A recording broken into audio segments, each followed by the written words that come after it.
This is The New Kingdom, His and Hers, written by Jason Stewart and read for you by Ian. 2. Not side by side, as tradition might have dictated, but facing each other across a circular dais of polished obsidian. When they had commissioned it 5 years ago, fresh from their victory over the old regime, it had seemed like poetry. 2 rulers, 2 perspectives, forever in dialogue. Now, as the autumn light slanted through the high windows and caught the dust motes suspended between them, it felt like a chasm. Queen Alara sat with her spine straight, her dark hair coiled in an elaborate crown of braids that added inches to her already commanding height. She wore crimson, always crimson these days, the color of transformation, of blood, of rebirth. Her fingers drummed a silent rhythm on the arm of her throne, a tell that King Matthias had learned to read years ago. She was impatient. She was always impatient now. Matthias watched her from across the divide, his own posture deliberately relaxed, one leg crossed over the other. His simple blue robes, the color of constancy, of water, of the people, falling in soft folds around him. He had let his beard grow longer this season, and silver threaded through the brown now. He looked older than his 38 years. He felt older. "The council convenes in an hour," Alara said, her voice cutting through the silence like a blade through silk. "I trust you've reviewed the proposals." "I have." And he met her eyes, those eyes that had once looked at him with such fire, such passion, such certainty that together they could reshape the world. They still held fire, but now it burned in a different direction, not toward him, but past him, through him, toward some vision only she could see. "And I have concerns," he said carefully. Something flickered across her face. Disappointment? Anger? It was gone before he could name it. "Of course you do." They had built this kingdom from ashes. 7 years ago they had been revolutionaries, lovers plotting in candlelit rooms, their bodies pressed together as they whispered dreams of a better world. They had fought side by side, bled together, watched their friends die for the cause they believed in. When the old king fell and the people cried out for new leadership, it had been natural, inevitable, that they would rule together. The new kingdom had been their shared creation, their child, their masterpiece. They had abolished the hereditary nobility, redistributed land, established councils where common voices could be heard. They had been celebrated, beloved, unified. But somewhere in the transition from revolution to governance, from lovers to rulers, from dream to reality, they had begun to diverge. She had grown more certain, more ambitious, more convinced that transformation required a firm hand. He had grown more cautious, more concerned with stability, more aware of how easily power could corrupt even the most noble intentions. Now they sat across from each other in a throne room designed for dialogue, and Matthias wondered if they were still speaking the same language. "The people are afraid, Alara," he said quietly. "The people are always afraid," she replied. "That's why they need leaders with vision." Outside, the new kingdom sprawled beneath them, a patchwork of old and new, tradition and innovation, hope and uncertainty. Somewhere in those streets their subjects were going about their lives, unaware that in this room the 2 people who held their fate were locked in a battle neither could afford to lose. The hour before the council meeting stretched between them like a held breath. 2. Her vision. Alara had not slept well in months.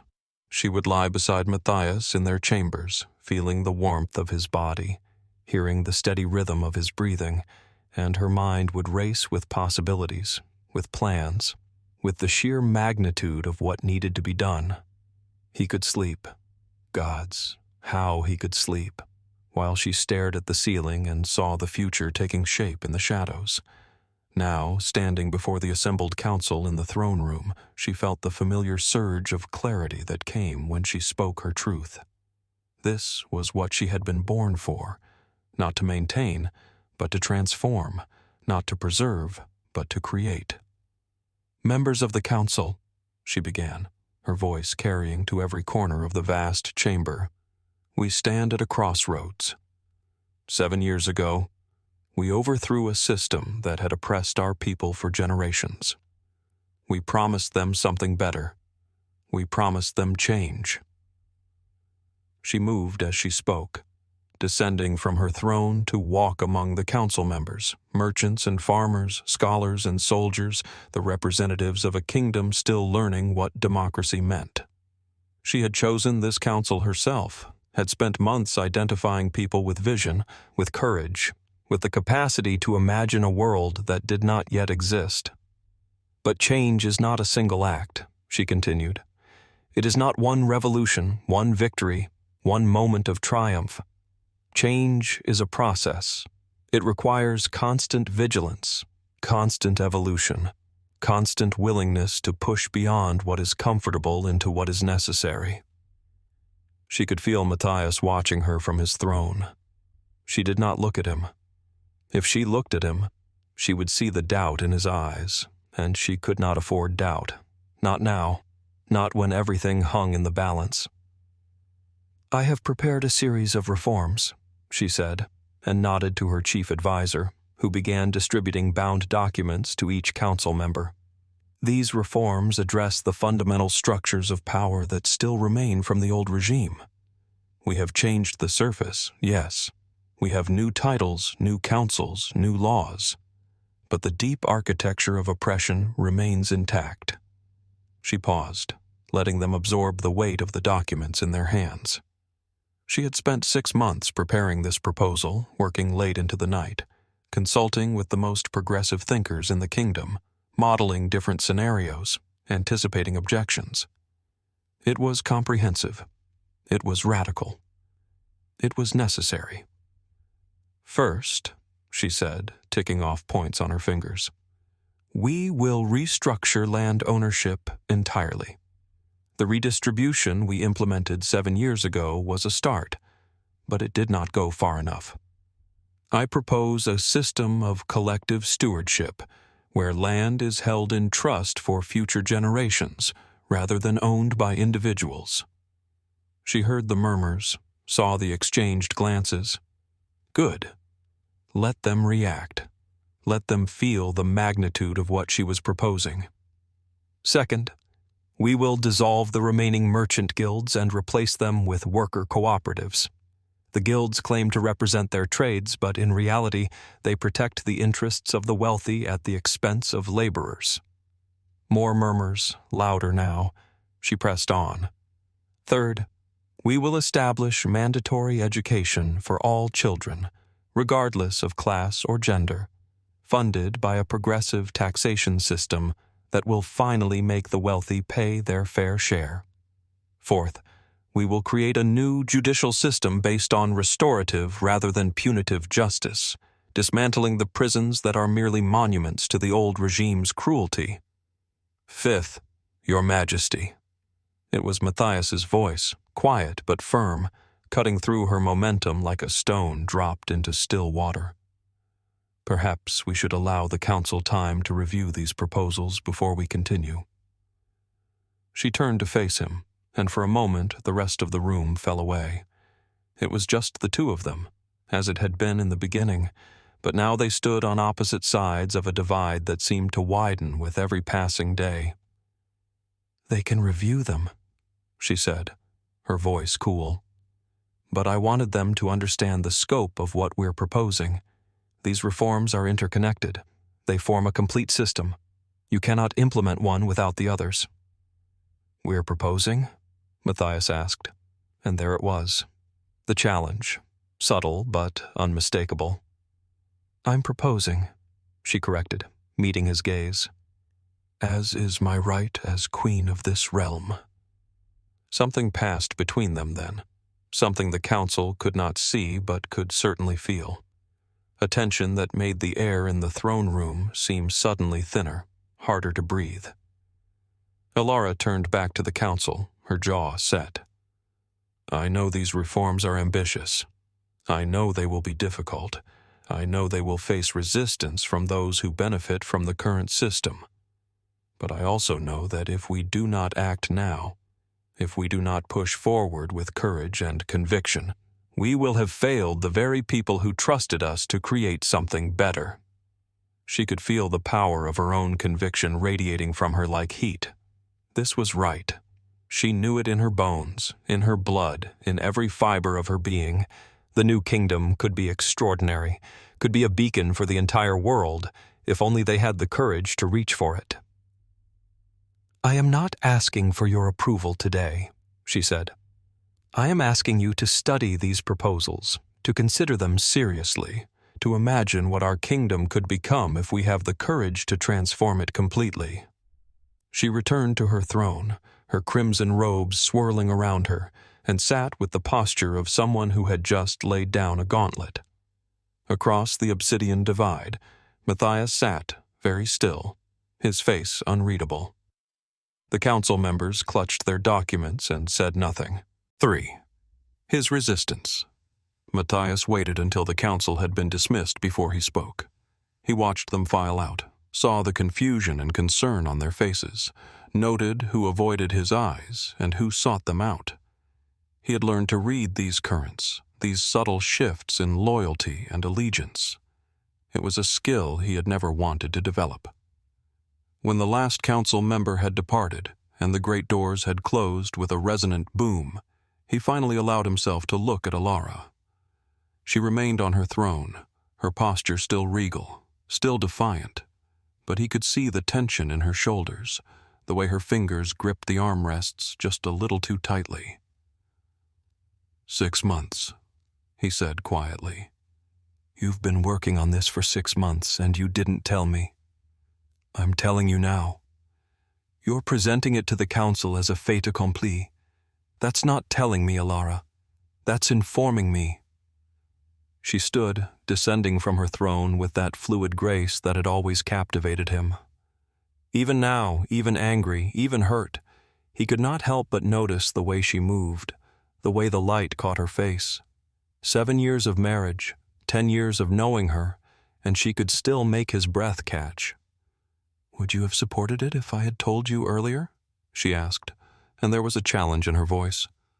"I don't know," he said honestly, "but I would have liked the chance to discuss it, to offer input, to be treated as your partner rather than an obstacle to be managed. You would have tried to water it down, to compromise it into meaninglessness. I would have tried to make it workable," he countered, rising from his own throne. They met in the center of the obsidian circle, the space between their thrones that had once felt like a bridge and now felt like a battlefield. "Alara, these reforms, they're not just ambitious, they're revolutionary. You're proposing to upend every major system in the kingdom simultaneously." "Yes," she said simply, "because that's what's required." "According to whom? According to you? You've decided, unilaterally, what the kingdom needs, and now you expect everyone to fall in line?" Her eyes flashed. "I've spent 6 months researching, consulting, planning." "With people who already agree with you," he interrupted. "I've seen your advisors, Alara. They're all true believers. They all share your conviction that radical transformation is the answer. But what about the voices that urge caution? What about the people who are afraid of losing what little stability they've managed to build?" "Stability?" She laughed, but there was no humor in it. "Matthias, we didn't fight a revolution to achieve stability. We fought it to achieve justice. And we've achieved a measure of both," he said. "The new kingdom is not perfect, but it's better than what came before. People have food, shelter, representation. They have hope. Why risk all of that on a gamble?" "Because hope is not enough." Her voice rose, echoing off the high ceilings. "Because better than before is not the same as good. Because if we stop now, if we settle for incremental change, we will have betrayed everything we fought for." Matthias felt the familiar frustration rising in his chest. This was the pattern they had fallen into over the past year, her pushing forward with absolute certainty, him urging caution, both of them talking past each other, neither able to bridge the gap. "I've been talking to people," he said, forcing his voice to remain calm. "Not advisors, not council members, ordinary people. The farmers in the eastern provinces, the craftspeople in the capital, the families trying to rebuild their lives. Do you know what they tell me?" "I'm sure you're going to enlighten me." He ignored the sarcasm. "They tell me they're tired. They tell me they're grateful for what we've accomplished, but they're exhausted from constant change. They want time to adjust, to find their footing, to understand the new systems before we implement more. They're not resisting progress, Alara. They're asking for a chance to breathe. And while they're breathing, the old power structures are reconsolidating," she shot back. "The merchant guilds are finding ways around our regulations. The wealthy are hoarding resources. The systems of oppression are adapting, evolving, finding new ways to perpetuate themselves. If we give them time to breathe, we give them time to undermine everything we've built." "Or," Matthias said, "we give our people time to build something sustainable, something that can last. Alara, I'm not opposed to reform. I'm not opposed to progress. But what you're proposing, collective land stewardship, dissolution of the guilds, complete restructuring of the judicial system, these are massive changes that will affect every single person in the kingdom. We need to implement them carefully, thoughtfully, with the consent of the people they'll impact." "The people don't know what they need," Alara said, and Matthias felt something cold settle in his stomach. "Listen to yourself," he said quietly. "Listen to what you're saying. We overthrew a king who believed he knew better than his people. We promised we would be different. We promised we would listen." "I am listening," she insisted. "I'm listening to the voices that are too afraid to speak up, to the people who are still suffering under systems we haven't yet dismantled. I'm listening to the future, Matthias, not just the present. And I'm listening to the people who are here now, who are asking us to slow down. That doesn't make me weak. It doesn't make me a coward. It makes me responsible." They stood facing each other in the center of the throne room, and Matthias felt the weight of all the years between them, the love, the partnership, the shared dreams that had somehow curdled into this bitter standoff. "I cannot support these reforms," he said finally. "Not as they're written, not without significant revision and a much longer implementation timeline, and I will make that clear to the council." Alara's face went very still. "You would oppose me publicly." "I would offer an alternative perspective. That's what we designed this system for, isn't it? 2 rulers, 2 viewpoints, checks and balances." "We designed this system," she said, her voice dropping to something dangerous, "so that we could rule together, as partners, as equals." "Then treat me as an equal," Matthias said, "not as an obstacle, not as someone to be managed or circumvented, as your partner." For a moment, he thought he saw something soften in her expression, a flicker of the woman he had fallen in love with, the revolutionary who had believed in collective power, in shared leadership, in the strength of partnership. But then it was gone, replaced by the iron certainty that had come to define her. "I will not compromise my vision for the sake of your comfort," she said. "And I will not support a vision that ignores the voices of our people," he replied. They stood in silence, the obsidian circle beneath their feet reflecting their images back at them. 2 rulers, 2 thrones, 2 visions for a kingdom that could not serve both. 4. The fracture. Their private chambers had always been a sanctuary. While the throne room was public, performative, a stage for the theater of governance, these rooms were theirs alone, a suite of interconnected spaces high in the palace's western tower, where they could shed the weight of their crowns and remember what it felt like to be simply Alara and Matthias, 2 people who had chosen each other before they had chosen power. Tonight, the sanctuary felt like a cage. Ilara stood at the window, looking out over the city.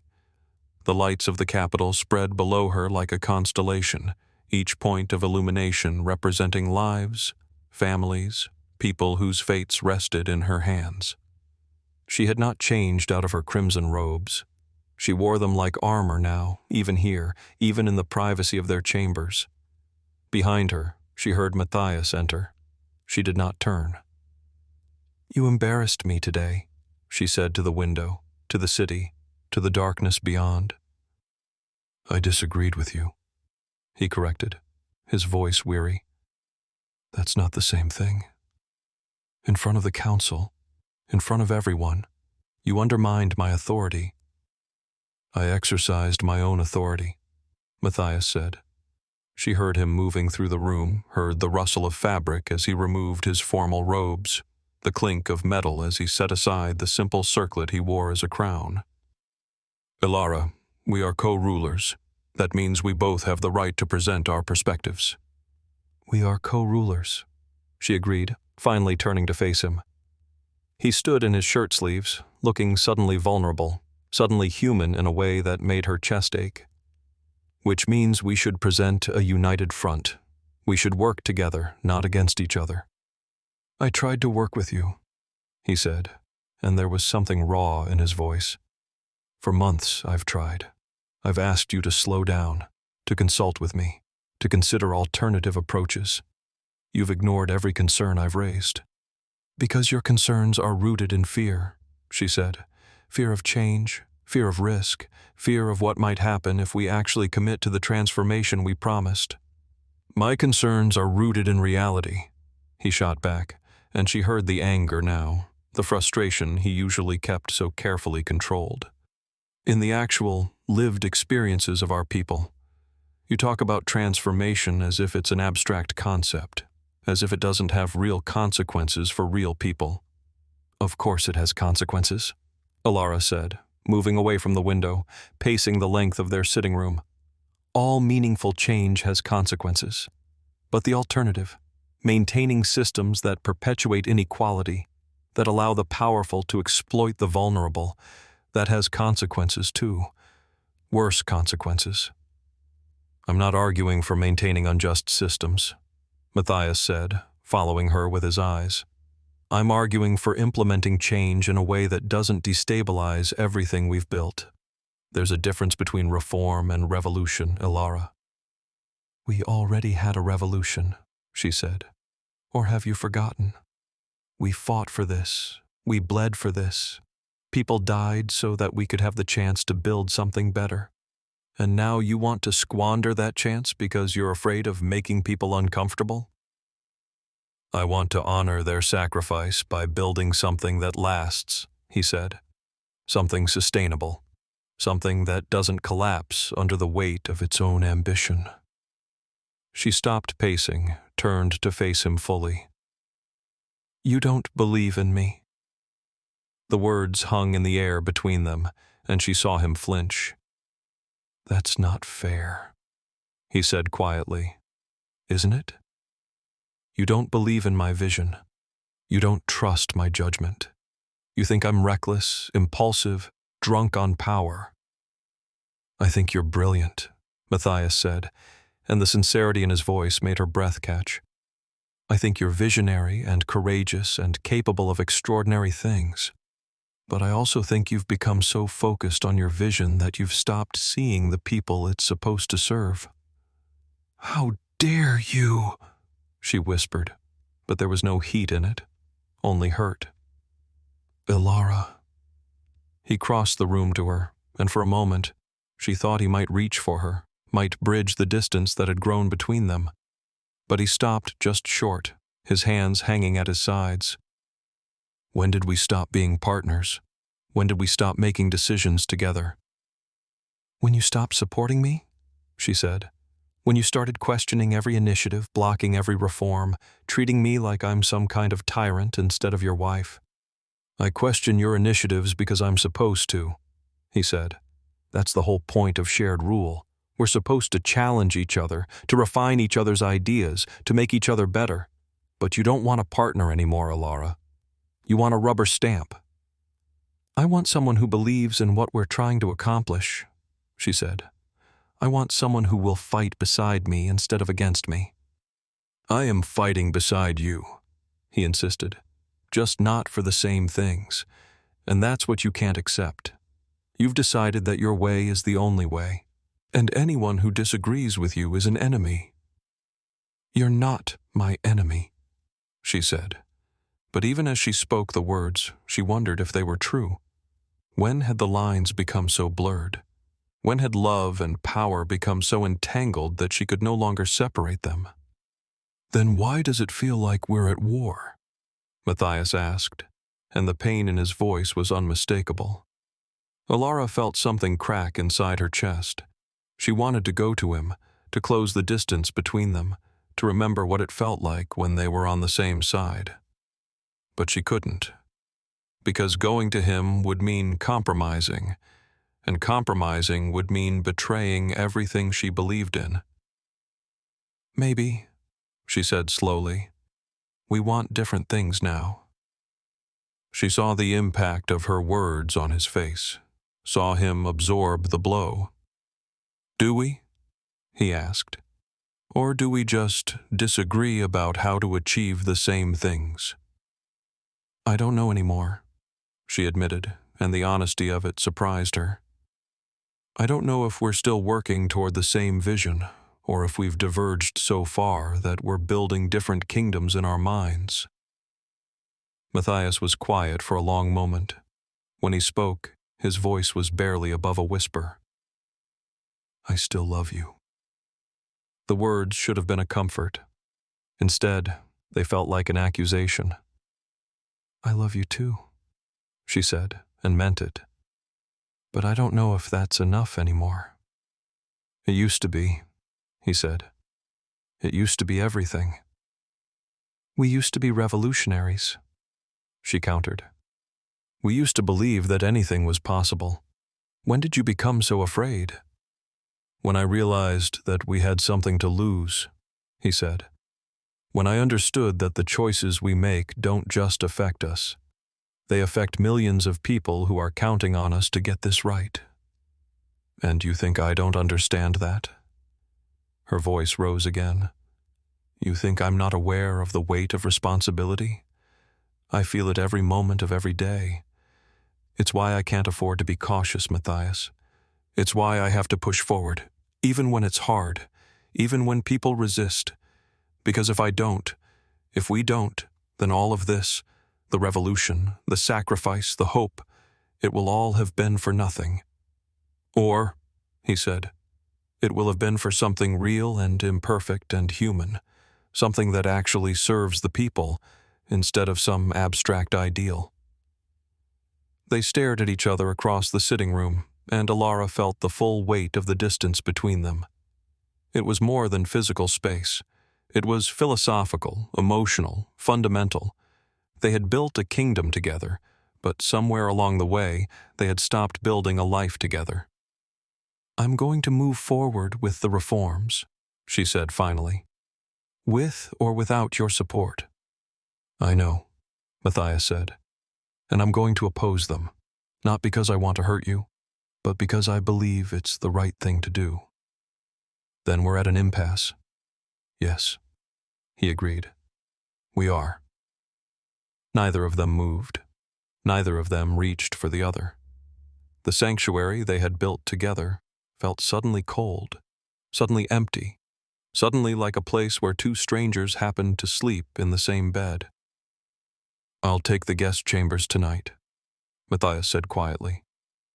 Alara wanted to protest, wanted to tell him to stay, wanted to find some way to bridge the chasm that had opened between them. But she didn't, because she knew that if he stayed, they would only hurt each other more. All right, she said.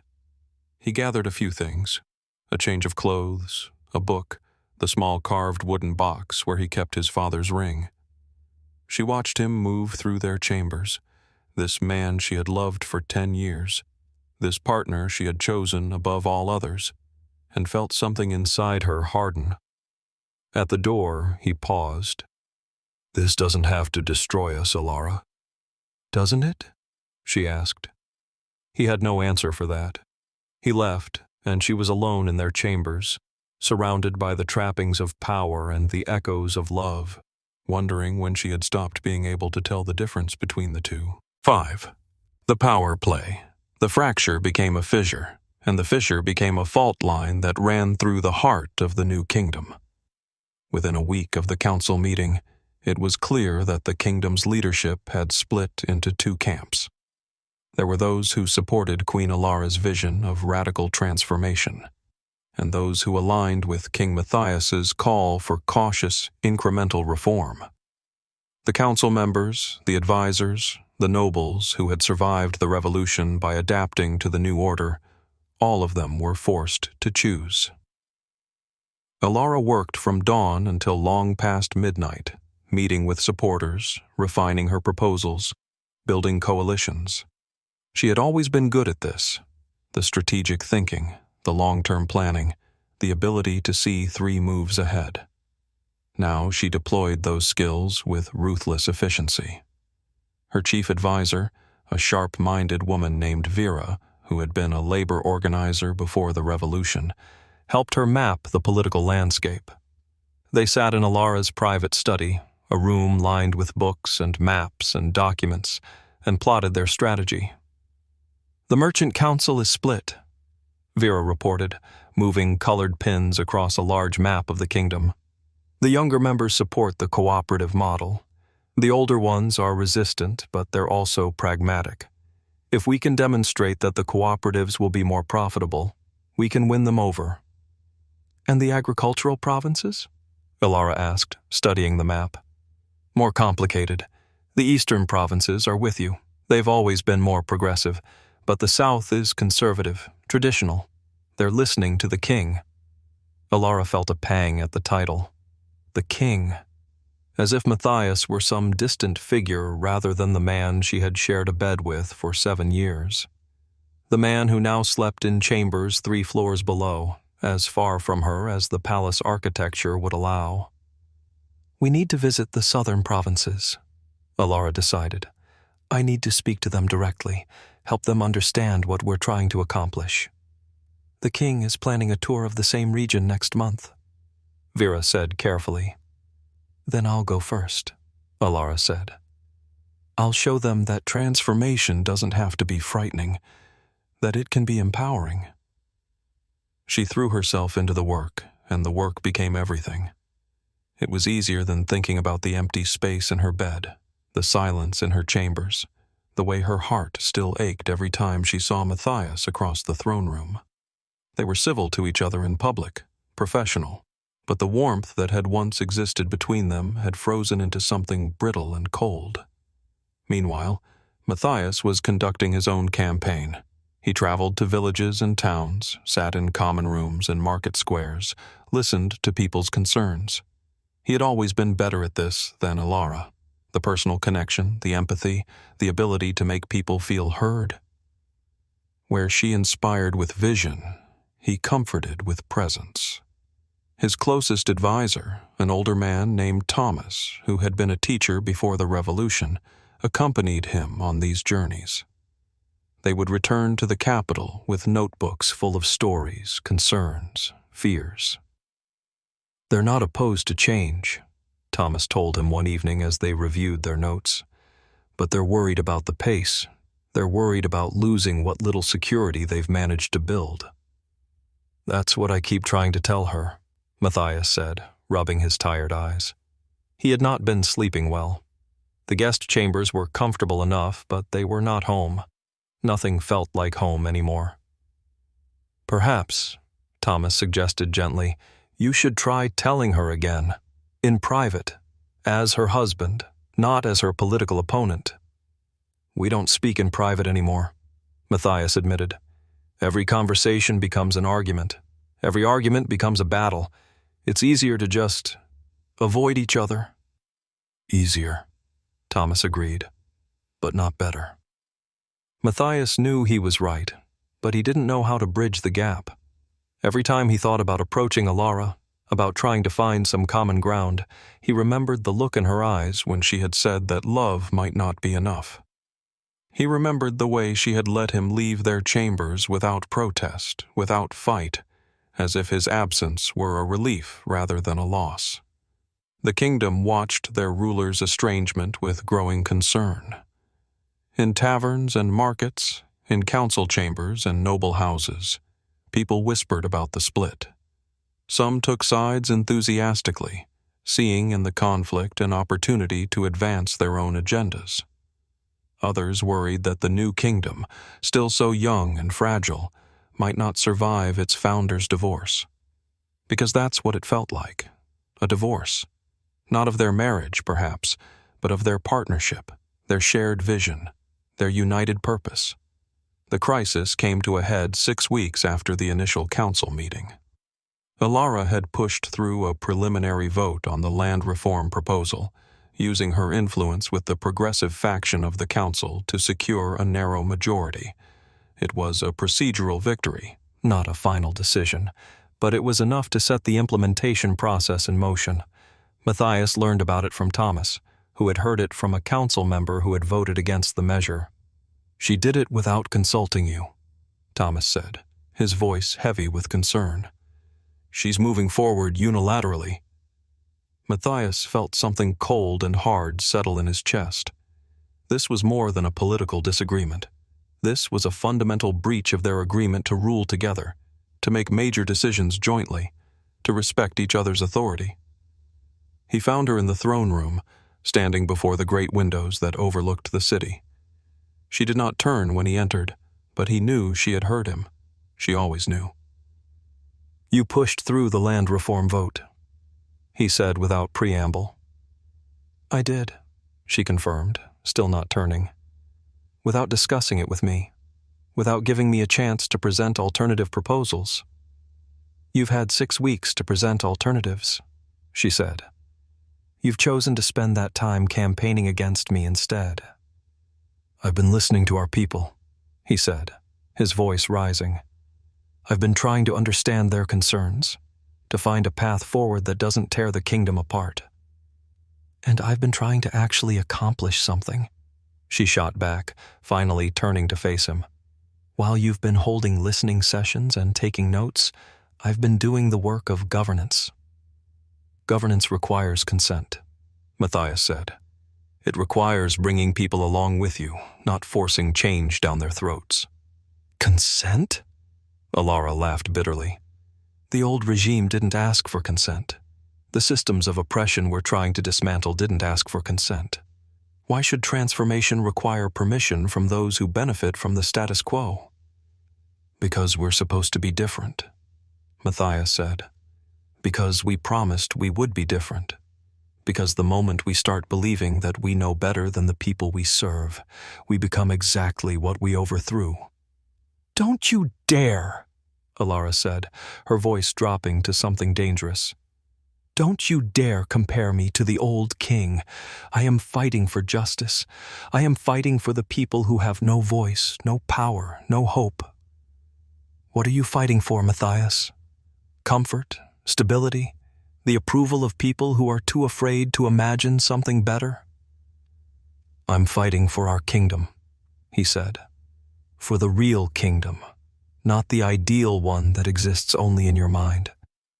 I'm fighting to preserve what we've built before your ambition destroys it."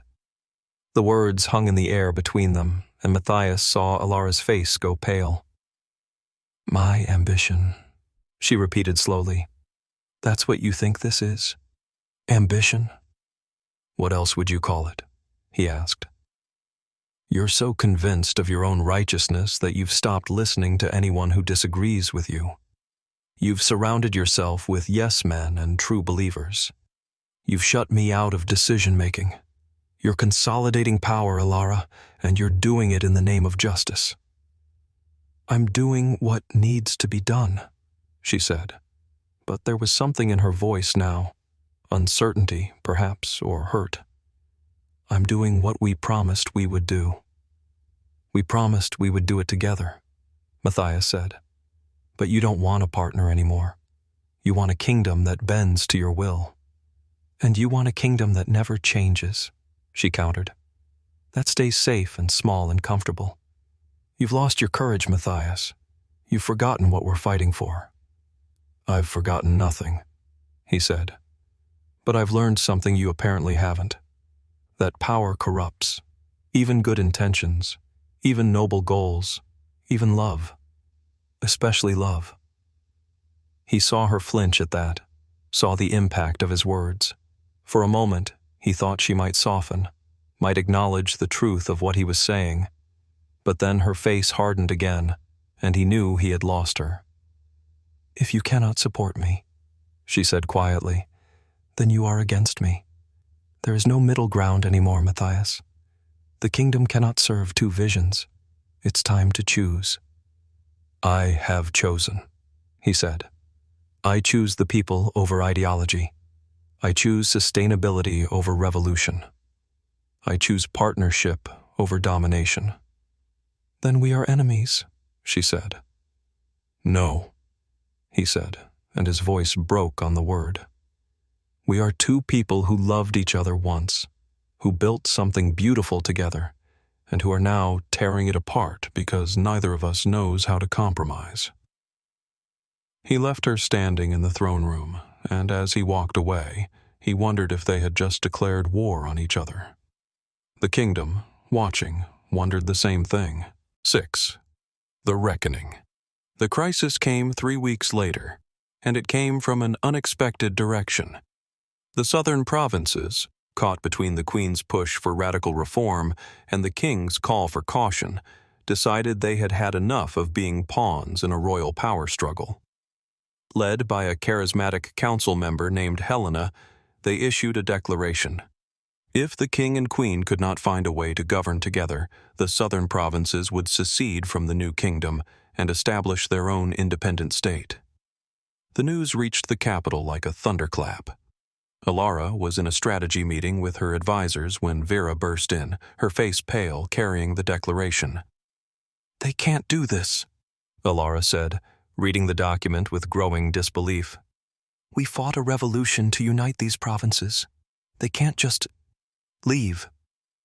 They can, Vera said quietly, and they will, unless you and the king find a way to reconcile. Across the palace, Matthias was receiving the same news from Thomas. He read the declaration twice, feeling the weight of it settle on his shoulders like a physical burden. This is my fault, he said. I've been so focused on opposing Alara that I didn't see this coming. It's both of your faults, Thomas said bluntly. You've been so busy fighting each other that you've forgotten you're supposed to be fighting for the kingdom. The emergency council meeting was called for that evening. Alara and Matthias had not spoken directly in weeks, communicating only through advisors and formal channels. Now they would have to face each other, and the council, and the reality of what their conflict had wrought. Alara arrived first, taking her place on her throne. She had not slept the night before, had spent hours pacing her chambers, trying to understand how things had gone so wrong. She had been so certain of her path, so convinced that she was right. But if she was right, why was the kingdom falling apart? Matthias entered a few minutes later. Their eyes met across the obsidian circle, and for a moment Alara saw past the political opponent to the man she had loved. He looked exhausted, haunted, older than his years. She wondered if she looked the same. The council filed in, their faces grave. Helena, the leader of the southern province's rebellion, was among them. She stood to address the room, her voice steady and clear. Your Majesties, she began, the southern provinces have no desire to leave the new kingdom. We believe in what you built. We believe in the promise of what we can become. But we cannot continue to exist in a state of constant uncertainty, caught between two rulers who cannot agree on the most basic questions of governance. She paused, looking between Alara and Matthias. You have given us a choice between revolution and stability, between transformation and preservation. But that is a false choice. We need both. We need vision and pragmatism. We need courage and caution. We need you to remember that you are stronger together than you are apart. Alara felt the words like a physical blow. She wanted to argue, to defend her position, to explain why her vision was necessary. But looking around the council chamber, seeing the faces of people who were tired and afraid and desperate for leadership, she realized that Helena was right. "The Queen has presented bold reforms," Helena continued. "The King has raised legitimate concerns. Both of you are right. Both of you are wrong. And until you can find a way to synthesize your perspectives, to truly govern together rather than against each other, the kingdom will continue to fracture." She sat down, and the chamber fell silent. Alara looked at Matthias. He was already looking at her. In his eyes, she saw her own pain reflected back. The loss, the loneliness, the slow realization that they had sacrificed their partnership on the altar of their principles. "I've been wrong," Alara said, and the words felt like they were being torn from her chest.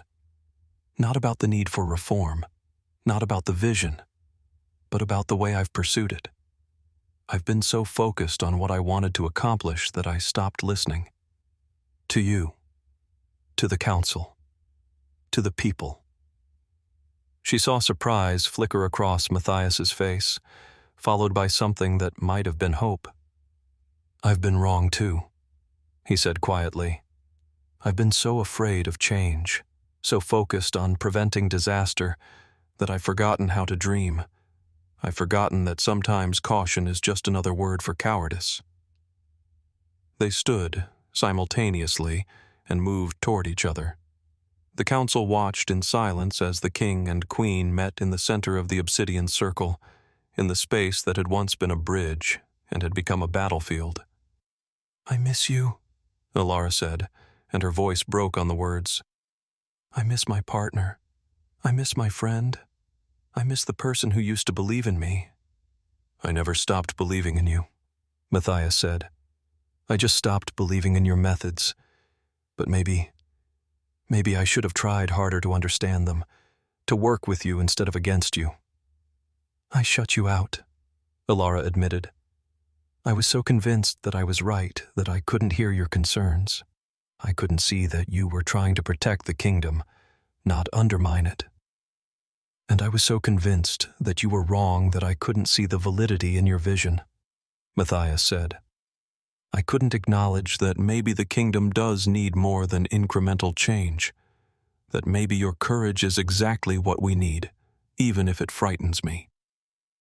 They stood facing each other, close enough to touch but not quite touching, and Alara felt the weight of all the weeks of separation, all the hurt and anger and loneliness. "I don't know how to fix this," she said. "I don't know how to bridge the gap between what I believe and what you believe." "Maybe we don't bridge it," Matthias said slowly. "Maybe we build something new, something that incorporates both perspectives, something that's stronger because it holds the tension between vision and pragmatism, between courage and caution." "A synthesis," Alara said, and felt something shift inside her. Not compromise, but integration. "Yes," Matthias said, and now he did reach for her, taking her hands in his. "We design a system that requires both of us, that uses our differences as a strength rather than treating them as a weakness." Alara felt tears prick her eyes. "I've missed you so much." "I've missed you too," he said, "and I'm sorry. I'm sorry for making you feel like you had to choose between your vision and our partnership."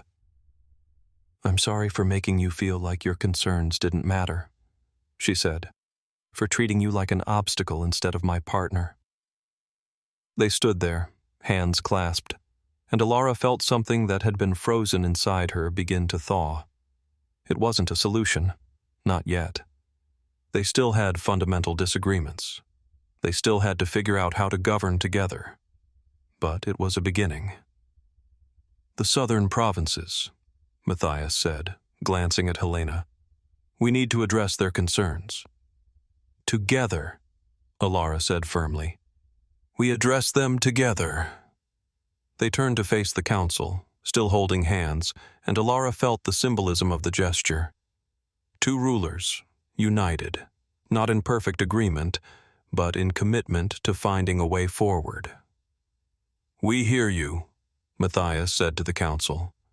"We hear your concerns, and we acknowledge that we have failed you. We have allowed our personal conflict to threaten the stability of the kingdom." "But we are committed to doing better," Alara continued, "not by abandoning our principles, but by finding a way to honor both vision and pragmatism, to move forward with courage and caution. We propose a new framework," Matthias said, "one that requires both of us to approve major reforms, one that builds in time for consultation, for adjustment, for the voices of the people to be heard. But also one that commits us to meaningful change," Alara added, "that doesn't allow caution to become paralysis or consultation to become endless delay." They looked at each other, and Alara saw in Matthias's eyes the same question she was asking herself. Could they actually do this? Could they find a way to govern together, to honor their differences while building something unified? "It won't be easy," she said quietly, speaking to him, but also to the council. "We will still disagree. We will still struggle, but we will do it together as partners, with respect for each other's perspectives. And with love," Matthias added, "because that's what we forgot. That love isn't just about agreement. It's about choosing each other, even when it's hard. Especially when it's hard." Helena stood. "The southern provinces will withdraw our declaration of secession. But we will be watching. We need to see that you can actually govern together, not just promise to." "You will," Alara said, and she meant it. "We will." The council meeting continued late into the night, but the crisis had passed. The kingdom had stepped back from the brink, and in the center of the throne room, two rulers held hands and began the hard work of remembering how to be partners. 7. A new equilibrium. It took 3 months to design the new framework. 3 months of late-night discussions in their private chambers, of arguments and compromises and slow, painful progress toward understanding. 3 months of learning how to be married again, how to be partners again, how to hold space for both vision and pragmatism. They moved back into their shared chambers after the first month. It was awkward at first. They had grown used to sleeping alone, to having space that was entirely their own. But slowly, they remembered how to share a bed, how to wake up together, how to navigate the intimate geography of a shared life. The new governance framework they developed was complex, but it was built on a simple principle. Major reforms would require approval from both rulers, but that approval could not be unreasonably withheld. If they disagreed, they would be required to work together to find a solution that honored both perspectives. They would have advisors from both camps, councils that represented diverse viewpoints, and built-in mechanisms for public consultation. It was messy. It was slower than Alara wanted and faster than Matthias was comfortable with. But it worked. The land reform proposal was revised. Instead of immediate collective stewardship, they implemented a gradual transition system that allowed communities to choose their own pace of change. Some provinces moved quickly toward the cooperative model. Others maintained more traditional ownership structures. The kingdom became a patchwork of different approaches, all working toward the same goal of greater equity. The merchant guilds were not dissolved but reformed, with new requirements for worker representation and profit sharing. It was not as radical as Alara had wanted, but it was more transformative than Matthias had initially thought possible. The education and judicial reforms moved forward, but with extensive consultation and phased implementation. Alara learned to be patient. Matthias learned to be bold. On a cool evening 6 months after the crisis, they stood together on the balcony of their chambers, looking out over the city. The lights below seemed brighter somehow, more hopeful. "Do you ever wonder what would have happened if we hadn't found our way back?" Alara asked, leaning against Matthias's shoulder. "Every day," he admitted, wrapping an arm around her. "I think we came very close to destroying everything we built."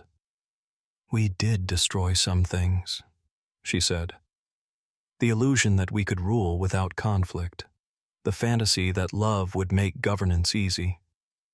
But we built something better," Matthias said, "something more honest. A partnership that can hold disagreement without breaking." Alara turned to look at him. "I still want to transform the kingdom. I still believe in radical change." "I know," he said, smiling, "and I still want to move carefully. I still believe in listening to people's fears." "We're never going to fully agree," she said. "No," he agreed, "but we don't have to. We just have to keep choosing each other, keep choosing partnership over certainty." "Keep choosing love," Alara said. "Even when it's hard," Matthias added, "especially when it's hard."